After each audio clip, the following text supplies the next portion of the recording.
Ngozi sat on the edge of the bed, pressing both hands on her chest like someone trying to calm a storm inside. Then a thought flashed through her mind, sharp, sudden, almost frightening in its boldness. I think it's better for me to save my marriage first. I have to end this problem one way or another, she whispered to herself. At first, it looked like one of those random ideas that come when the mind is boiling. But when she weighed what it would cost her, her pride, her dignity, her sense of self, she froze. She knew what she had done. She knew who was involved. And she knew how low she had stooped out of frustration and pain. She wanted to talk to someone, anyone, but she couldn't.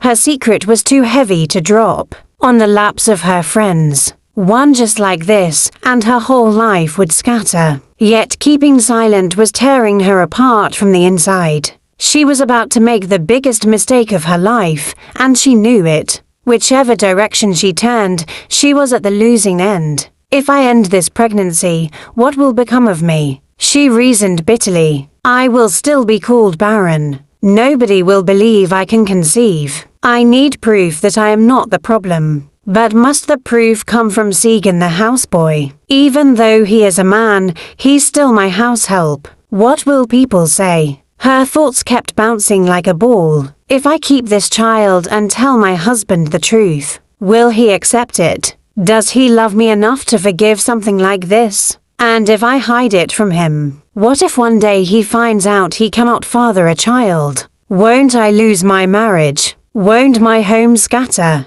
Tears burned her eyes. She wiped them quickly and stood up. Each time Segan passed by, she found herself stopping like someone suddenly hearing voices in her head. The guilt alone was tearing her soul apart. Confused and desperate, she decided to seek help online. Not from someone who knew her. Not from someone in the same country. Not even from a woman. She wanted the honest mind of a married man who didn't know her face or name. After scrolling endlessly, she tumbled on a married relationship counselor. His posts always seemed sensible, mature, balanced. Maybe, just maybe, he could help. She breathed in, typed fast, and hit send. Hi. He replied almost immediately. Hello, how can I help you? I followed you from your platform. I've been listening to your talks for a while now. I need advice. All right, go ahead. I'm listening. His calm tone made her chest feel lighter. It had been long since she felt someone was truly ready to hear her. She only prayed the ending wouldn't crush her more. So she typed again, this time explaining indirectly. I have this friend. She paused, then continued. She's been married for many years with no child. Her husband and in-laws blame her. Out of frustration, she tried to confirm something for herself and made her house help drunk during her fertile period. The house help didn't even understand what happened afterwards. Now she is pregnant. She's confused. She feels like ending the pregnancy since it's only about 3 months. But what if it's her only chance to have a baby? And if she tells her husband the truth and he gets angry, the marriage may end. She has never cheated before. It was frustration that pushed her. As a married man, do you condemn her or try to understand? She read through the message 5 times before sending it. After sending, she held her phone like someone holding an explosive. The counselor replied after a short pause. This is a very complicated situation. Please give me some time. I'll get back to you. She expected him to reply again soon. But minutes passed, then hours, nothing. The silence hurt her deeply. I shouldn't have asked a stranger, she muttered. Maybe he thinks I'm a terrible person. Loneliness wrapped itself around her like a cold blanket. She sat in the sitting room, hugging her knees to her chest. The guilt grew heavier, pushing tears down her cheeks. At last, she wiped her face, stood up, and made a decision, one that shook her entire body. She was going to tell her husband. That evening, she cooked his favorite meal, something she hadn't done in a long while. She served him with a smile that hid the earthquake inside her. He ate, they talked small, laughed small, and for a moment things felt like the old days. Then she went into the bedroom and sat quietly on the bed. Her hands were shaking. Her heart was beating too fast. She stared at the door, waiting for him to walk in. This was it. She was about to drop an emotional bombshell that could either mend her life or scatter everything into pieces. Her happiness, her future, her marriage, all of it was standing on a sharp edge. When her husband finally entered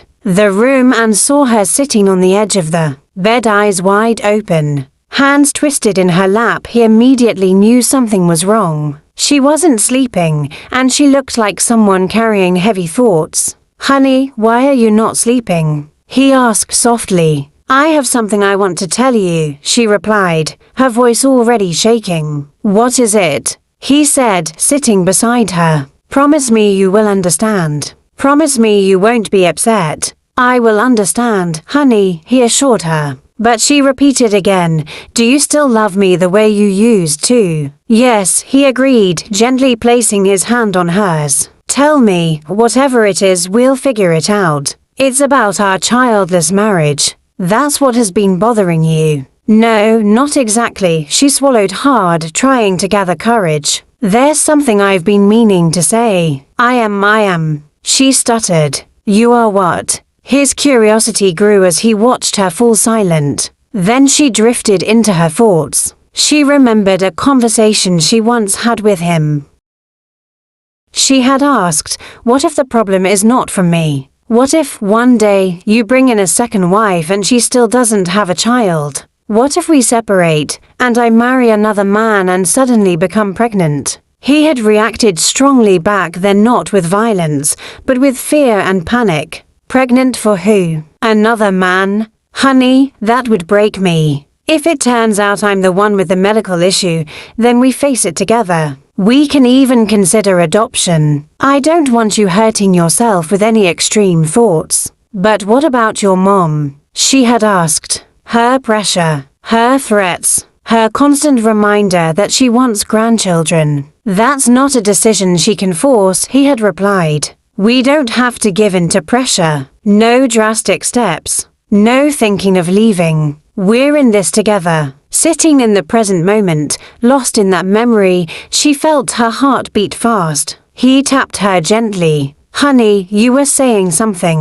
Why are you shaking? What's going on?" I am. She couldn't confess what she intended to say. She took a deep breath. "I'm sorry. I shouldn't have spoken to you the way I did earlier. I truly love you. I think we should keep hoping and maybe try something new. We will get through this," he assured her. But hope alone wasn't enough to calm the storm inside her. Her desperation pushed her to seek advice from strangers online. One man she contacted ignored her completely, making her feel even more rejected and confused. After weeks of emotional exhaustion, she made a harsh and heartbreaking decision. She decided to end the pregnancy, not because she didn't want the child but because she feared raising a baby in a marriage already drowning in pressure and blame. She convinced herself that ending it would bring her peace. Yet she ignored the fact that the weight of such a decision could haunt her forever. Early the next morning, after her husband left for work, she prepared breakfast, locked the door, and called him. "I'm heading to the hospital. I'm not feeling too well," she said. She acted calm so he wouldn't suspect anything.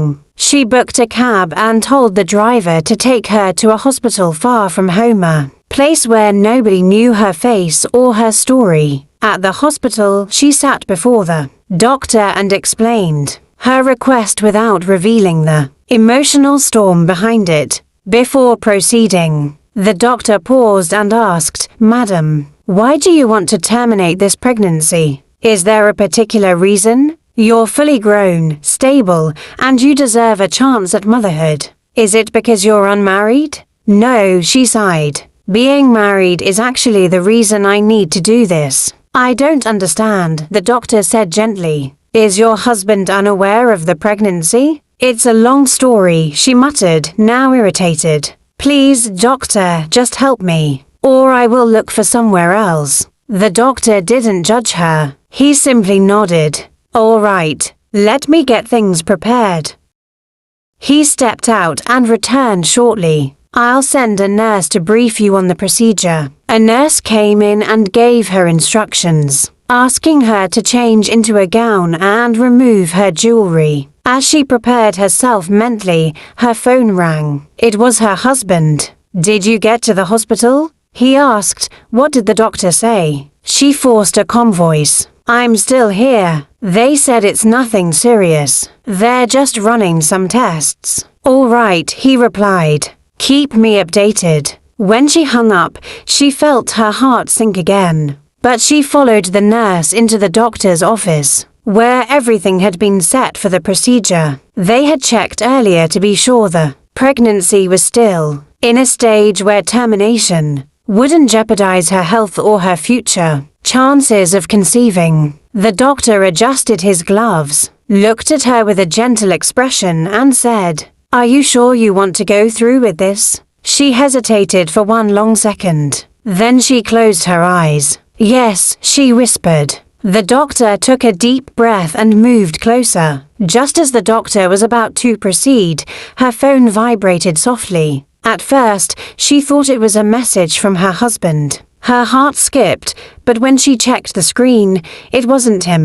It was the relationship therapist she had contacted earlier. Her hands trembled slightly. "Doctor, please hold on a little," she said, forcing a polite smile. She turned her face away and quickly opened the message. The therapist had written, "Sorry for texting you late. It was quite a complex situation, and it wasn't easy to respond immediately. I hope you haven't done anything wrong that could jeopardize your marriage or the precious gift you carry." "From a houseboy," she exclaimed without thinking. Her voice echoed in the room and caught the doctor's attention. He looked at her briefly but said nothing. Almost immediately, another message dropped. The counselor replied, "I already knew the friend you were talking about was you. Like I said before, I truly hope you have preserved the precious gift. Life is worthy. Ending it is never something to be proud of,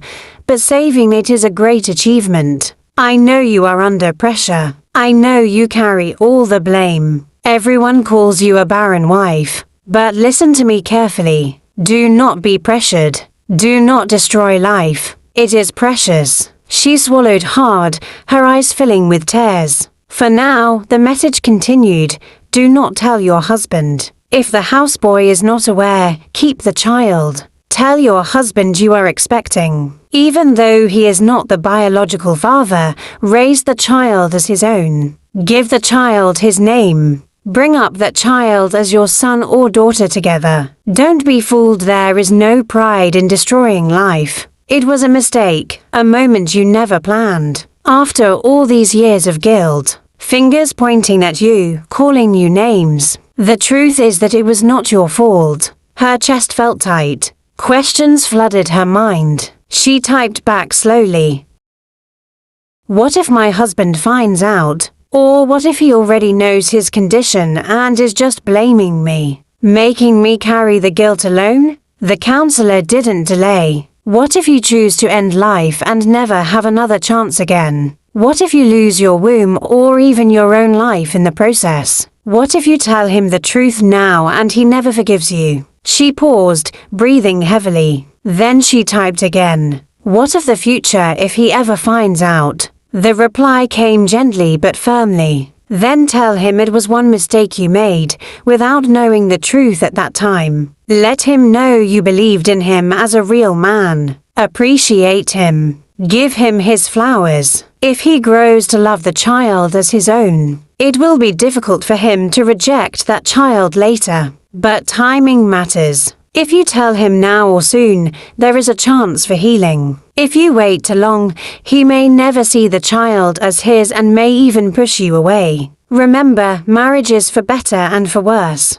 Her fingers shook as she typed one last question. "If you were in his shoes, would you forgive me?" She stared at the screen. The response came after a short pause. "You are not flirting with the houseboy. You are not seeking pleasure or attraction. You are seeking answers. You were pushed to the wall, cornered by years of shame, mockery, and pressure. You found yourself in a situation nobody planned for. When you discovered the truth, you never repeated the mistake. The biggest mistake you made was blaming yourself for being fruitless for so long. You could have waited till menopause, but society didn't give you that peace. Tears rolled down her cheeks freely now. She typed again. Now that I know the truth, what if I want my husband to go for medical checkups too? To know where his own problem comes from and whether it can be resolved. The reply was calm and wise. Slow down, one step at a time. At that very moment,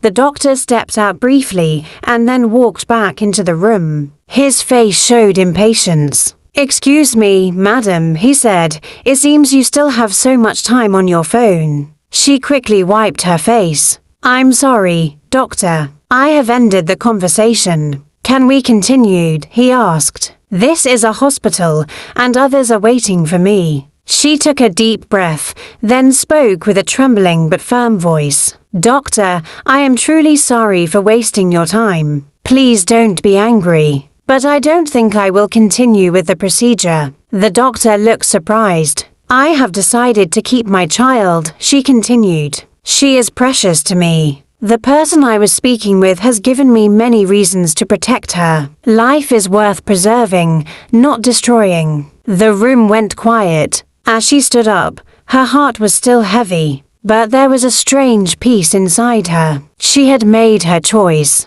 She would keep the fruit of her womb and find a way somehow to face her husband with courage. Still, fear followed her like a shadow. What if he already knows his condition? She wondered, will he condemn me, or will he forgive me? There was only one way to find out. She had to face him first. Only then would she know whether he was truly unaware, or silently carrying the same burden all along. Thoughtless of what would later happen to her, she made up her mind to keep the child and inform her husband very soon. She was not strong enough to tell him the whole truth, at least not yet. All she planned to say was that she was pregnant. If her husband was not aware of the condition that made it impossible for him to get a woman pregnant, then she would raise the child as his own and face whatever future consequences came with it. Her greatest fear was that her husband might actually be aware of his condition and still decide to blame her for everything. If that happened,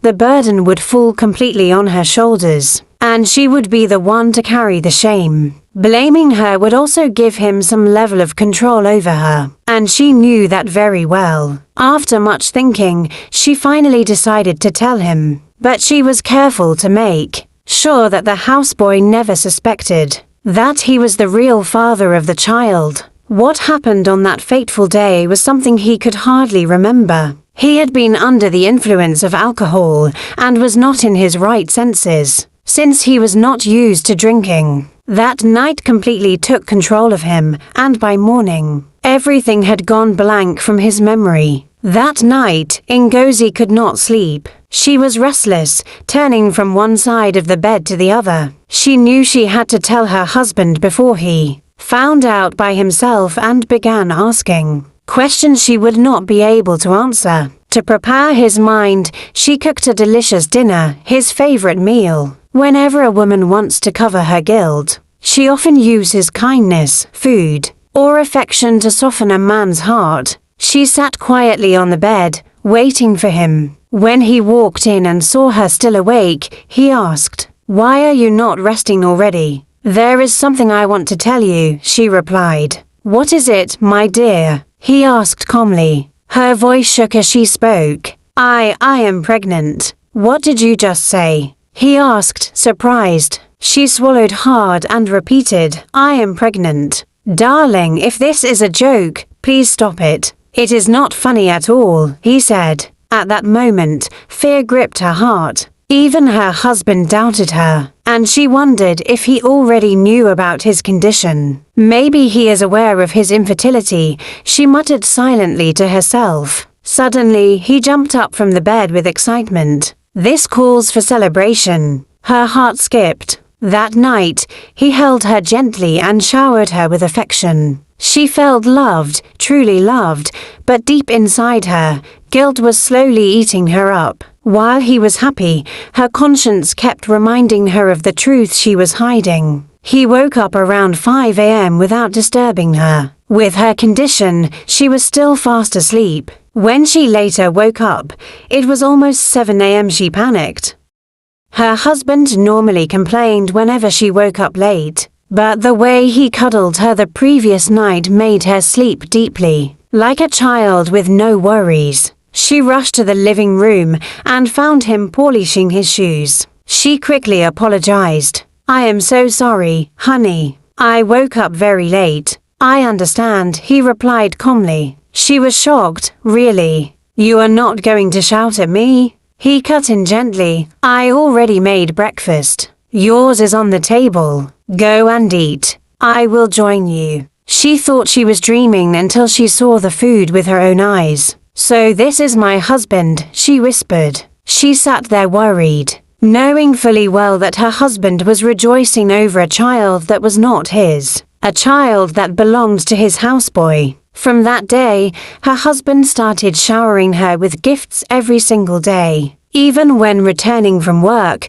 he always came back with something. If it was not roasted chicken, it was fish or pork. If it was not chocolate, it was her favorite fruits. He pampered her endlessly and made sure she did not stress herself with household chores. The love and care made her feel worse. Everything seemed perfect on the outside, but inside her heart was heavy. She kept stealing glances at the houseboy, who went about his duties innocently. Sometimes she would say to herself, "At least this boy is useful, not only for house chores but also for proving a woman's condition." Then she would mutter in pidgin, "This boy no sharpshooter, 1 shot, 1 goal." She would observe him closely and think, "The boy is not bad looking. This means the child in my womb will be fine. Maybe a handsome baby boy or a beautiful bouncing baby girl." But as life would have it, something later happened that turned everything upside down and pushed the family into serious trouble. To be continued. To be continued in part 3. Please support us by subscribing, commenting, sharing and liking our stories. Please drop a positive review on my page. Please follow this channel at Village Fire Tales for more interesting new episodes and stories.